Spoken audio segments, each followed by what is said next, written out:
Yang pertama, perkenalkan dulu ya, walaupun sudah kenal ya Bun.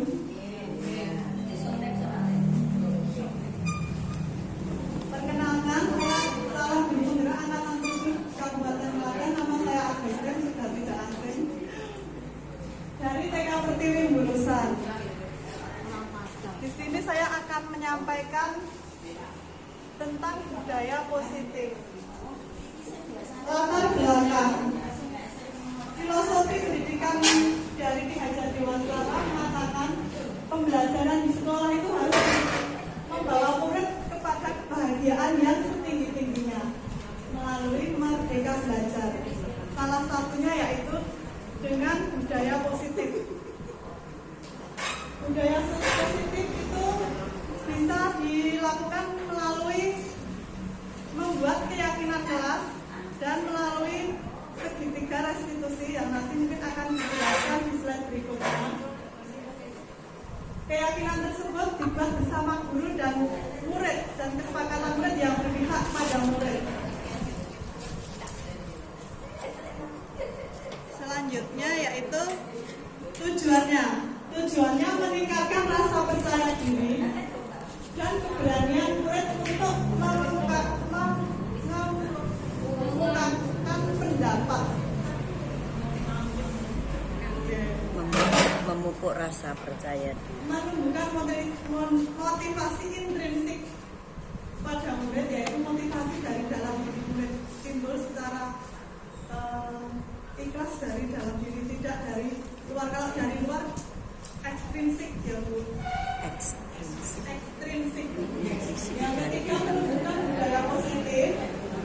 Yang keempat, mewujudkan belajar yang berpihak pada murid. Yang berikutnya, menumbuhkan rasa budi pekerti seperti tanggung jawab, disiplin, berkomitmen, budaya antri. Yang berikutnya, mengajarkan murid untuk mencari solusi dari suatu permasalahan. Itu kalimatnya kurang. Berikutnya, perubahan paradigma belajar, yaitu yang seperti A atau inquiry apresiatif adalah suatu landasan berpikir yang berfokus pada usaha kolaboratif untuk menemukan hal positif dalam seseorang, dalam suatu kelas dan di dunia sekitarnya, baik masa lalu, masa sekarang, dan masa yang akan datang. Berikutnya, perubahan tersebut bisa dilaksanakan dengan tahapan bagja. Apa tuh tahapan bagja itu? Yang pertama itu membuat visi dulu. Baik visi pribadi dulu atau visi dari sekolah. Misalnya mengangkat dari profil pelajar Pancasila yang 5 itu. Misalnya aku ingin mewujudkan kemandirian pada siswa, atau saya ingin mewujudkan rasa keimanan atau ketakwaan pada Tuhan Yang Maha Esa. Jadi menetapkan visi utama dulu. Kemudian yang selanjutnya melaksanakan tahapan-tahapan bagja. Tahapan bagja yang pertama yaitu B-nya itu singkatan dari 2 pertanyaan utama. Di sini guru menuliskan pertanyaan sebagai pemantau arah penelusuran terkait perubahan belajar tersebut. Misalnya tadi misinya aku ingin mewujudkan kemandirian anak di sekolah sesuai dengan profil pelajar Pancasila. Berarti tahapan apa ya, langkah apa yang akan dilakukan untuk mewujudkan kemandirian tersebut? Yang pertama, membuat pertanyaan utama. Siapakah guru yang paling di sekolah? Seperti itu. Kemudian, yang kedua, ambil pelajaran, hanya ambil pelajaran. Guru mengumpulkan berbagai pengalaman positif yang telah dicapai di kelas, yaitu anak-anak murid.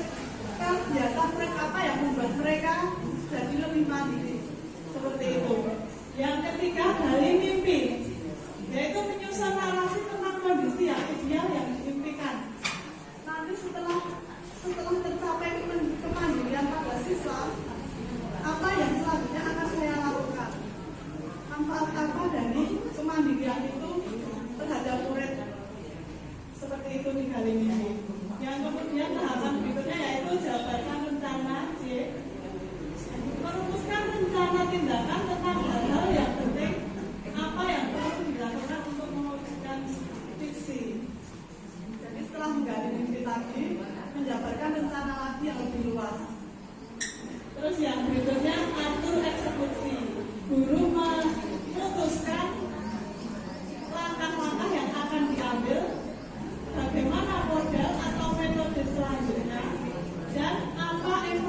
motivasi demi mewujudkan visi pembelajaran tersebut. Seperti slide berikutnya. Budaya positif. Budaya positif di sekolah adalah nilai-nilai, keyakinan-keyakinan dan kebiasaan di sekolah yang berpihak pada murid dapat berkembang menjadi pribadi yang kritis, penuh hormat dan tanggung jawab. Untuk mewujudkan visinya tadi, kita laksanakan yaitu budaya positif di sekolah. Budaya positif itu apa? Kebiasaan-kebiasaan sehari-hari di sekolah. Misalnya, kalau anak TK itu salam, sopan, santun, hormat, budaya asli seperti itu ya Bu. Ya, cuci tangan, berdoa, berkegiatan, sesudah kegiatan, pokoknya hal yang positif, yang baik-baik. Slide berikutnya Bun. Oh ya, ini yang tadi budaya positif yang dapat ditingkatkan di sekolah tadi. Maka senyum, sama salam, sopan santun, gotong royong, toleransi, dan saling menghormati, hidup sehat, berpakaian rapi dan bersih, lingkungan kebersihan, peduli kebersihan lingkungan, yaitu kalau ada sampah sembarangan kita ajak ambil buang sampah di tempatnya, kemudian mandiri dan tertib dalam area. Mungkin kalau di kelas yang lebih tinggi bisa ditingkatkan lagi yang lebih tinggi kegiatannya seperti itu. Slide berikutnya, cara motivasi apa perilaku manusia yang dilakukan. Motivasi yang pertama itu melakukan sesuatu karena hukuman. Anak mengerjakan sesuatu karena takut dihukum. Itu sebenarnya kurang baik ya Bu. Yang kedua yaitu karena penghargaan. Oh saya mengerjakan ini, membuat kegiatan sampai selesai karena ini mendapat hadiah saja. Itu juga kurang benar karena nanti anak akan melakukan sesuatu hanya ingin memperoleh hadiah atau karena takut dihukum. Gurunya juga, jadi misalnya saya sering terlambat, takut ya takut nanti asalnya telat seperti itu, atau datang pagi ingin penghargaan, ingin diberi penghargaan, ingin dipuji, itu juga kurang baik. Yang paling baik adalah motivasi dari dalam diri atau intrinsik, yaitu motivasi dari internal seseorang, tumbuh dari dalam diri seseorang, ikhlas melaksanakan karena itu memang kebutuhanku seperti itu. Selanjutnya, kebutuhan dasar manusia. Ada 5 kebutuhan dasar manusia. Yang pertama yaitu fisiologi. Fisiologi itu juga tentang fisik, makan, minum, pokoknya kebutuhan badan, baju, fisiologi. Yang kedua rasa aman. Saya merasa aman. Saya aman di sekolah. Saya di sekolah itu aman, anak belajar aman. Terus yang ketiga cinta dan kasih sayang. Seseorang itu pengen dicintai dan disayangi, bukan pengen dibenci. Terus yang keempat pengakuan dari orang lain. Oh ini loh saya ini ada, ya ini bukan obat nyamuk. Kalau main bertiga sama temennya, yang satu jadi obat nyamuk. Orang pengen jadi diakui, terus aktualisasi diri, ingin mengembangkan potensinya, aktualisasi diri. Berikutnya, posisi kontrol restitusi. Nah, ini posisi kontrol dulu. Untuk mendapatkan kemandirian tadi, visi yang tadi, melakukan budaya positif tadi, ada 5 posisi kontrol dulu di sekolah. Yang pertama yaitu penghukum. Penghukum itu tidak dianjurkan karena anak akan merasa takut. Anak melakukan kegiatan, mengerjakan sesuatu karena takut dihukum. Kalau nanti salah saya dihukum. Itu tidak baik ya. Yang kedua, membuat merasa bersalah. Kalau membuat merasa bersalah itu dulu berkata halus, tetapi membuat anak kecewa, sakit hati, membuat merasa bersalah. Terus contohnya seperti ini.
meremehkan, setelah itu meremehkan. Ah itu temanku itu kayak salah apa-apa paling dimaafkan lah gitu. Terus menyepelekan kalau teman yang baik juga. Terus yang keempat sebagai pemantau atau pengawas, cuma memantau, menilai saja, mengukur-ukur kegiatan anak. Jadi tidak menyampur langsung seperti itu, tapi cuma menilai, mengukur. Yang kelima yaitu yang paling benar sebagai manajer. Sebagai manajer itu di dalamnya termasuk yang ketiga dan pertama yaitu sebagai pemantau sekaligus sebagai pengawas. Jadi walaupun sebagai teman akrab, sebagai maksudnya tidak ada jarak, tapi tetap dihormati, namanya tetap dihormati ya. Kalau teman kadang tidak menyepelekan dan anak kurang mandiri. Sebagai manajer kedua-duanya itu sebagai teman dan sebagai pengawas ini bisa memposisikan diri. Halaman selanjutnya disiplin dan hukuman. Disiplin di sini merujuk pada praktek mengajar atau melatih seseorang untuk mematuhi peraturan atau perilaku dalam jangka pendek dan jangka panjang. Disiplin yaitu mengembangkan perilaku murid terhadap pengajaran murid tentang kontrol dan kepercayaan diri yang berfokus pada apa yang mampu mereka pelajari. Kemudian hukuman yang dimaksud adalah untuk mengendalikan perilaku. Untuk mengendalikan perilaku. Kalau hukuman itu jangan yang keras-keras ya Bun. Kalau saya biasanya menawarkan ke murid itu membuat kesepakatan kelas dulu. Halaman berikutnya. Nah ini keyakinan kelas atau kesepakatan kelas. Ini berupa bukti aturan untuk membantu guru dan murid bekerja sama membentuk kegiatan belajar mengajar yang efektif. Kesepakatan kelas itu dibuat bersama murid dan berpihak pada murid. Contohnya seperti ini, saya melakukan kegiatan pembelajaran akan mengingatkan kesepakatan kelas. Kita tawarkan pada murid-murid. Kita bikin kesepakatan kelas dulu. Selama kegiatan ini apa ya akan kita lakukan ya? Contohnya seperti ini. Dilarang keliling-keliling. Dilarang ini menangis. Nanti anak menjawab sendiri. Apalagi ya, dilarang apalagi? Kesepakatan kita. Ayo, dilarang. Dilarang nangis ya, udah selanjutnya. Dilarang marah-marah. Ya, dilarang makan kegiatan, nanti makannya istirahat. Terus menyelesaikan tugas sampai selesai. Apalagi? Oh iya, dilarang mendatangi teman, berjalan. Kita bahas seperti itu dulu. Nanti anak-anak di sana menjawab. Tidak boleh gojek Bu, tidak boleh pipis Bu. Seperti itu. Tidak boleh buang sampah sembarangan. Oke, kita sepakati bersama seperti itu. 1 jam ke depan kegiatan. Kalau untuk anak SD, SMP, SMA mungkin menulis di kertas warna-warni kayak origami itu nanti ditempelkan di mading, ditandatangani bersama. Kalau anak TK saya praktekkan dengan tos. Tadi setuju ya, ingat ya tos satu-satu nomor bingung. Nanti anak ingat. Ada anak yang tetap gojek ya punya. Kesepakatan kita di awal apa? Tadi apa? Ayo dilarang gojek. Terus kok ini masih gojek. Jadi apa ya? Mau melakukan apa ya? Seperti itu. Jadi tidak kita langsung memberi hukuman. Kita tidak memberi hukuman. Kita tawarkan dulu. Nanti ada yang menjawab, suruh ngaku Bu. Terus suruh apa gitu. Yang kedua ya nyapu aja. Nyapu nanti kalau selesai pelajaran, bukan pas saat pelajaran. Nanti kalau pas istirahat atau pulang sekolah bantu guru nyapu. Jadi mereka menawarkan dirinya sendiri. Terus slide berikutnya. Nah ini membuat keyakinan kelas. Kita membuat keyakinan kelas. Kalau anak kami sudah ngomong sendiri. Gak boleh ini seperti ini. Nanti kalau yang nangis itu menutup dewe Bu. Ada yang nangis itu. Apa ya di awal tadi siapa ya? Ingat.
yang lain, misalnya diajak di ruang guru, tidak harus di ruang guru, di ruang kelas boleh, tapi berhadapan berdua bicara berdua empat mata, atau di ayunan juga sama guru, di ayunan berdua saja tanpa teman-teman diajak bicara.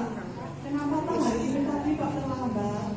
Kenapa tuh hari ini kok memakai baju luar, baju bebas?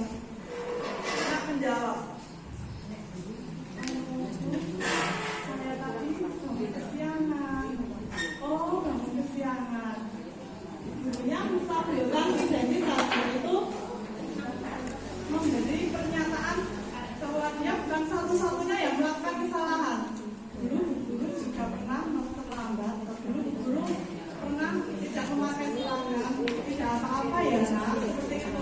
Jadi menstabilkan keadaan bahwa dia bukan satu-satunya orang yang melanggar peraturan. Yang kedua yaitu memvalidasi tindakan yang salah. Contohnya yaitu mencari alasan. Kenapa kok terlambat? Tadi kemarin malam saya bangun terlalu malam.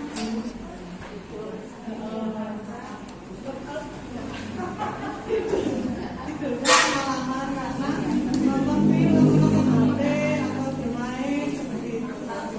Oh iya, berarti tidurnya malam. Itu meyakinkan. Memvalidasi tindakan. Oh benar, berarti anak ini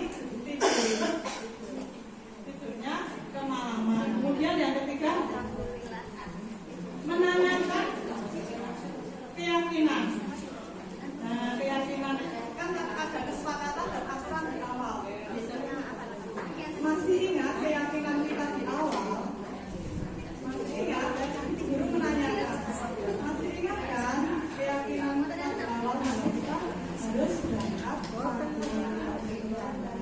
harus memakai seragam sekolah. Ingat Bu? Iya. Tidak apa-apa hari ini terlambat atau pakai baju sekolah. Besok tidurnya jangan malam-malam, tidurnya di awal, jadi bisa berangkat pagi dulu.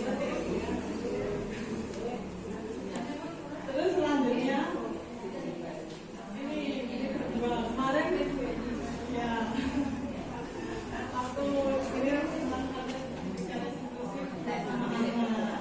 Ini kemarin anaknya memakai sandal karena sepatunya basah. Selanjutnya, pengalaman ini terakhir ya Bu. Pengalaman dan pembelajaran apa yang diperoleh setelah menerapkan konsep-konsep tersebut. Jadi anak lebih percaya diri, anak lebih mandiri, anak mampu mengungkapkan pendapatnya, anak lebih terbuka dan berkata jujur, anak lebih menghargai dan menghormati kita, anak akan melakukan budaya positif dengan sendirinya yaitu intrinsik secara sadar diri. Insya Allah. Semoga bunda-bunda semua bisa melaksanakan.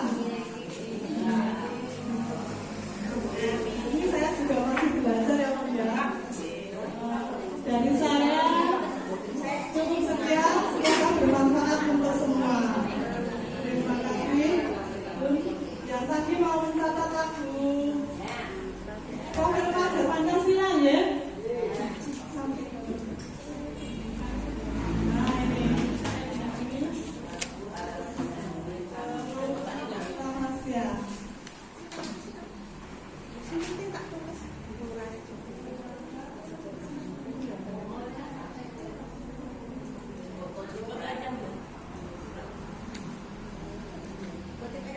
Kita nyanyikan ya.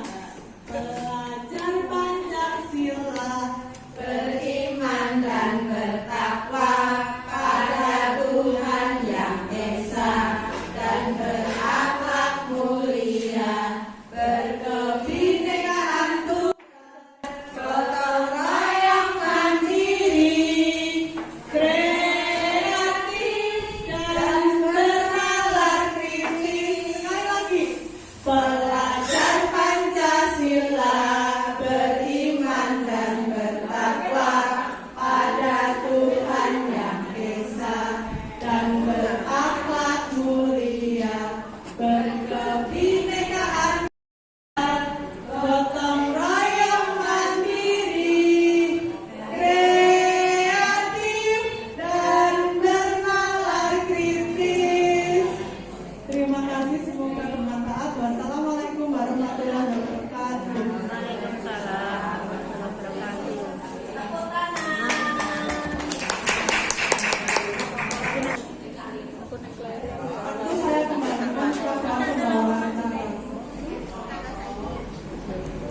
penerapan segitiga restitusi di kelas. Hari ini Ananda Raffi tidak mau mengerjakan kegiatan sekolah. Alasannya karena capek. Kemudian saya ajak ngobrol berdua, menanyakan perihal itu dengan penerapan segitiga restitusi. Yang pertama, menstabilkan identitas. Kedua, validasi tindakan yang salah.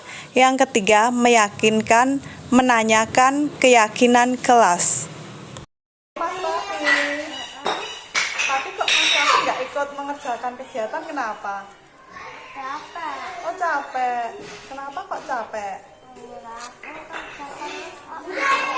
Oh iya, di rumah kerja terus. Anak baik buku tahu buku anak angka terus. Iya. Ngantuk aku nggak mau gitu jadi. Terus apa lagi kok di rumah bisa capek itu? Aku lari terus. Oh iya. Oke, nggak apa-apa Mas Raffi hari ini nggak mengerjakan kegiatan. Soalnya dulu Bu Guru juga pernah tidak mengerjakan kegiatan waktu sekolah. Raffi ingat kesepakatan kelas kita tadi di awal ini apa? Mengerjakan kegiatan sampai selesai. Ingat ya? Berarti besok Mas Raffi sudah bisa mengikuti kegiatan sampai selesai ya. Oke, terima kasih Mas Raffi. Tos dulu. Membuat keyakinan kelas bersama anak-anak. Oke, di tempat duduk yang rapi dulu duduknya. Assalamualaikum warahmatullahi wabarakatuh.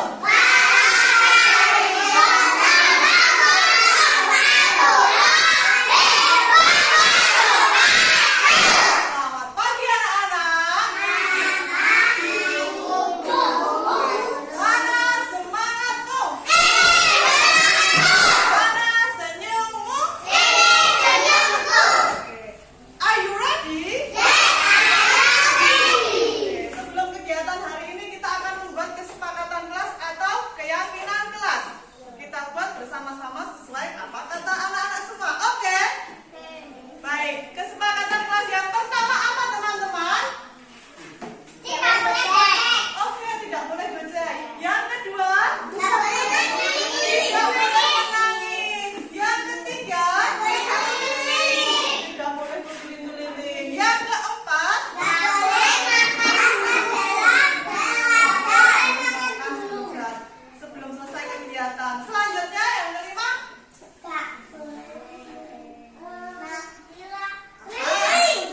Iya, nggak boleh keliling-keliling.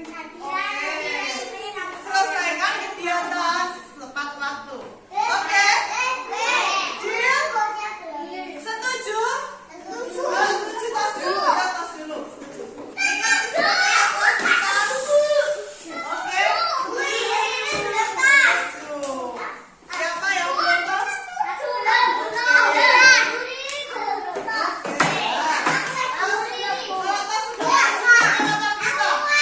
Sekarang kita mulai kegiatan hari ini. Siap? Are you ready? Kegiatan yang pertama nanti kita akan mengecap pakai pelepah pisang. Tema kegiatan kita hari ini cinta bumi, cinta tanaman. Aku cinta tanaman. Ini adalah pelepah pisang. Kita akan membuat bentuk pohon dari pelepah pisang. Oke?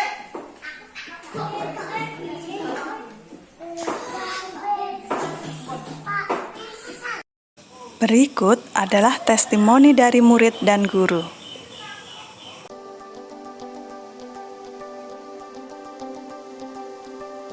Bagaimana perasaan Mbak Ica? Oke, terima kasih. Bunda, bagaimana tentang diseminasi tentang budaya positif tadi? Informasi yang disampaikan sangat bagus, menambah ilmu dalam pembelajaran sekolah sehingga banyak bermanfaat bagi guru-guru yang lain untuk menyampaikan pelajaran yang belum diketahuinya.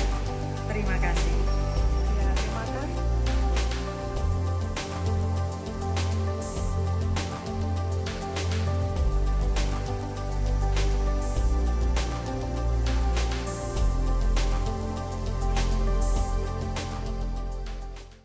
Saya ucapkan terima kasih dan semoga bermanfaat.